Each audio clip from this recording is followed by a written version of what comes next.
The Brooklyn Bridge is unquestionably one of the most iconic structures in New York City. From the groundbreaking techniques used to build it to the impressive sight of it proudly sitting over the East River, the structure makes quite a statement. But it turns out that there's even more to this bridge than you might have realized. It contains secret, forgotten chambers that haven't been seen in decades. Workers investigating beneath the Brooklyn Bridge stumbled upon a sinister Cold War secret. You may think a bridge is an inherently simple thing. After all, it's just a platform covering the gap between two places, right? It allows you to cross a river or road without getting your feet wet.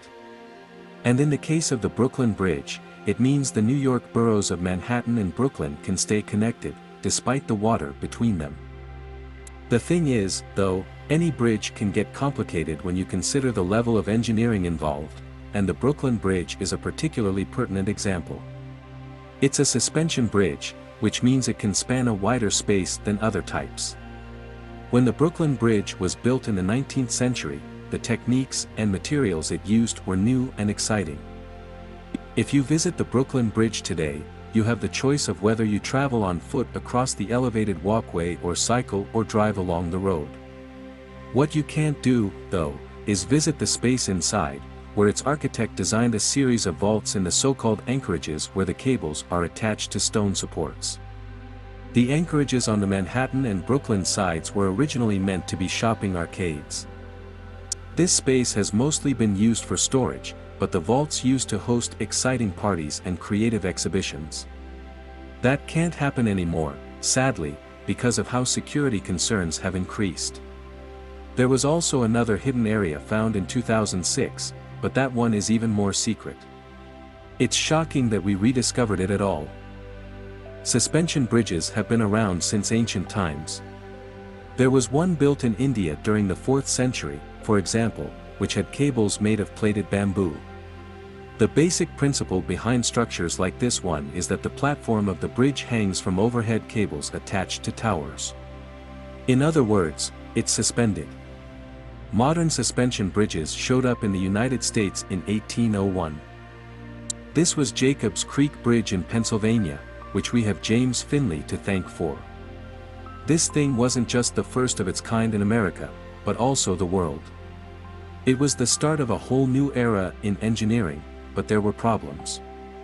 Namely, when it was too windy or if the load was too heavy, then the suspension bridge would get a little wobbly.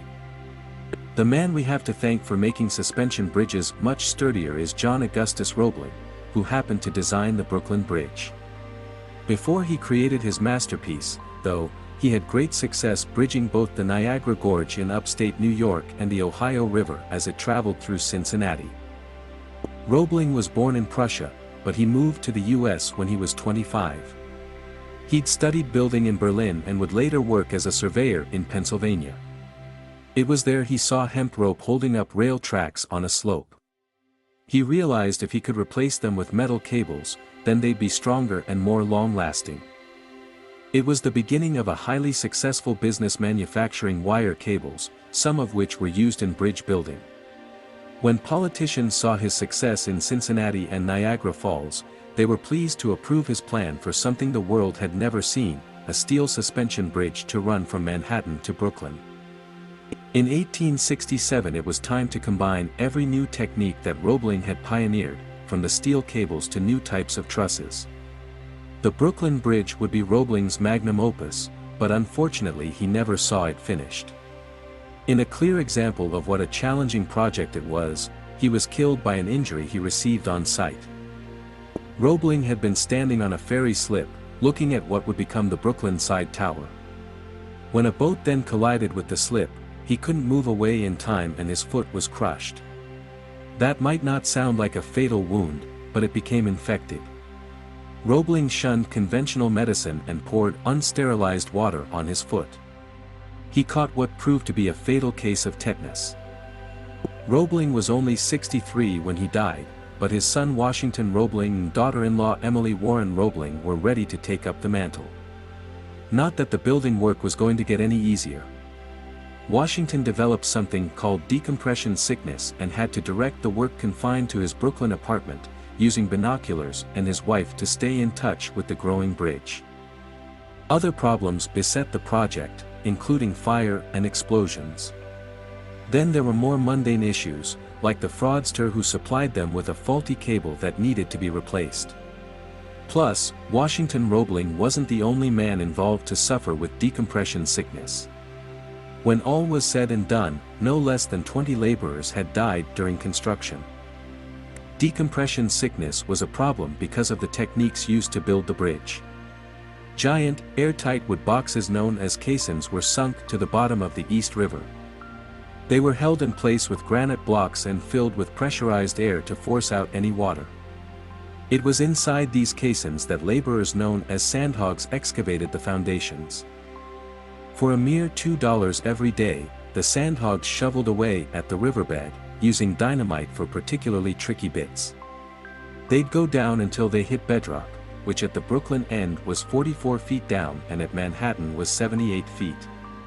At that point they could fill the caisson with poured concrete, before heading back to ground level in what were called airlocks. As hot and headachy as it was inside the caissons, it was traveling down to them that was the worst. You could breathe in airlocks, but they were filled with compressed air that could get into your blood. This could lead to the bends, which was a dreadful condition. This would remain a problem until 20th century scientists figured out how to avoid it, but that, of course, was too late for the Brooklyn Bridge sandhogs. Construction of the Brooklyn Bridge took 14 years overall. Its price at the time was a hefty $15 million, but this really makes your eyes water when you realize it's over $320 million in today's money. But eventually it all came together and that mighty monument of limestone, granite, and steel finally stood tall. With so much trouble dogging the work, it's no wonder the eventual completion of the bridge in 1883 was celebrated as a triumph. It was nearly 1,600 feet long and would remain the world's longest bridge until 1890. The first person to cross it was Emily Warren Roebling, carrying a rooster to denote victory and riding in a carriage. Among the distinguished guests at the opening were President Chester A. Arthur and the Governor of New York Grover Cleveland. Later, the bridge would inspire celebrated poets like Walt Whitman. Today, around 150,000 people continue to use the bridge daily, whether on foot or in a vehicle. One of the more unusual crossings was made by circus master P.T. Barnum and 21 of his elephants. That answered any questions about its stability. Some of the people who visit the bridge regularly today are inspectors from the Department of Transportation. They're the ones who make sure every tunnel and bridge in New York City is safe. And it was during their routine checks on the Brooklyn Bridge in 2006 that they found something astonishing in the Manhattan anchorage. It was a fallout shelter. In other words, it was the kind of bunker built during the height of the Cold War, when fear of nuclear Armageddon was never far from the surface. You can find these kinds of shelters all around the United States, including throughout New York City. Except, nobody knew one was inside the Brooklyn Bridge. There were still plenty of supplies in the bunker, despite the decades since it was last in use. Some of them were dated from 1962, while others went even further back to 1957. And if you're wondering just how real the threat of nuclear war was during this period, remember that 1962 was the year of the Cuban Missile Crisis. That might have been the tensest moment of the Cold War. In fact, the year 1957 was also really significant in the annals of Cold War history. It was during that year that the Soviets launched Sputnik 1, the first man-made satellite to orbit the Earth. This caused something of a panic amongst the Americans, who feared they could be outmatched on the technology front. The ensuing space race would eventually send American astronauts to the moon. Inside the bunker the inspectors found everything you could need to survive. That included water, food, blankets, and medical supplies. Admittedly, anyone forced to eat all 350,000 of the high-calorie crackers stored there might not have appreciated them by the end. The drugs inside the unit included dextrin, which is used to help with shock. Advice on the water barrels suggested that once you drunk the contents, you could use them when you inevitably needed to relieve yourself. Other labels indicated these supplies came from the Office of Civil Defense. If the name sounds unfamiliar, that's because it's been replaced with the Federal Emergency Management Agency. The packaging for the crackers emphasized the need for everyone to eat 10,000 calories a day. It also made it clear that the crackers shouldn't be eaten after they'd been stored for 10 years. As it's been a little longer than that, there was surely some trepidation about the idea of trying them. Fans of the popular TV drama Mad Men will be glad to hear it wasn't just survival gear stored in the bunker. There were also a bunch of posters designed to sing the praises of New York City. It seems like a 1960s ad campaign promoting the Big Apple was very important to someone. Questions remain about exactly how and why the bunker was built. A proper nuclear fallout shelter is traditionally deep underground, but these stores were found on the third story of a multi-level area of the anchorage. Light and air were limited, but they could still get in, which isn't great if you're trying to keep radiation out. Of course, it's a bit of an open question as to whether or not any fallout shelter would have been useful in an attack. Graham T. Allison, who used to be the Assistant Secretary at the Department of Defense, once explained his thoughts on this to the New York Times. He said, "At least people would think they were doing something, even if it didn't have any effect." So, it was arguably more about feeling safe, rather than actually being safe. If you're directly at the heart of a nuclear explosion, then there's probably nothing that will save you. But if you're outside of the immediate radius, then a sealed bunker might make all the difference. In a big, crowded city like New York, there'd be a lot of scared people looking for protection. The bunker itself led to its own safety concerns, given its aged state. Medications like dextrin had to go to the Department of Health and Mental Hygiene to be disposed of safely. And the sealed boxes of crackers couldn't be opened, in case there were unknown germs inside. Even just walking across splintered wood and broken glass was dangerous.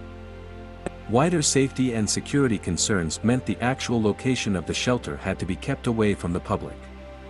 As fascinating as this treasure trove might be, it's not somewhere anyone can just visit. You'll have to settle for the words of the experts, like Yale-based historian John Lewis Gaddis. Speaking to the Times about the bunker, Gaddis remarked, "It's kind of unusual to find one fully intact, one that is rediscovered, almost in an archaeological sense. I don't know of a recent example of that. It's a stark comparison to the moldy crackers removed from dismantled shelters elsewhere in the country. How did this one end up being so well preserved?" It gets even stranger when you think how busy the Brooklyn Bridge is and how many people cross it every day. New York's Transportation Commissioner, Iris Weinschall, described it as eerie how this stuff was just sitting there as thousands walked and drove overhead. It makes a change from the odd bottles and coins workers normally find. Back in the 1950s and 60s there'd have been regular training drills on what to do in the event of a nuclear attack. A siren would have wailed and people would have rushed to the nearest shelter, if there was one. For people who lived through those times, the Brooklyn discovery brings the memories right back. More than 17,000 fallout shelters were apparently registered in New York City. That meant there was room for more than 11 million New York residents. Each shelter was stocked with supplies, and many were inspected regularly by Governor Nelson Rockefeller to ensure they were in an appropriate state of preparedness. After 1963, shelters started to become a less significant part of Cold War defense. That wasn't because the threat was viewed as over, though. It was just that nuclear weapons were getting bigger. If they could wipe out an entire city in a single blast, no one was going to be safe even inside concrete walls. So, existing nuclear bunkers became less relevant. That may be why one in a fairly well-hidden location inside the Brooklyn Bridge could so easily fall into obscurity. It wasn't ever needed, so it was forgotten. And no one was likely to stumble into it accidentally when it wasn't even signposted. When it was built, some people called the Brooklyn Bridge the eighth wonder of the world. Just a glance at the fantastic structure all but confirms they had the right idea, though its ingenuity isn't confined to what you can see. Bear that in mind and just imagine what may be hiding under your feet the next time you cross a famous landmark. Thank you for watching. Please don't forget to like and subscribe.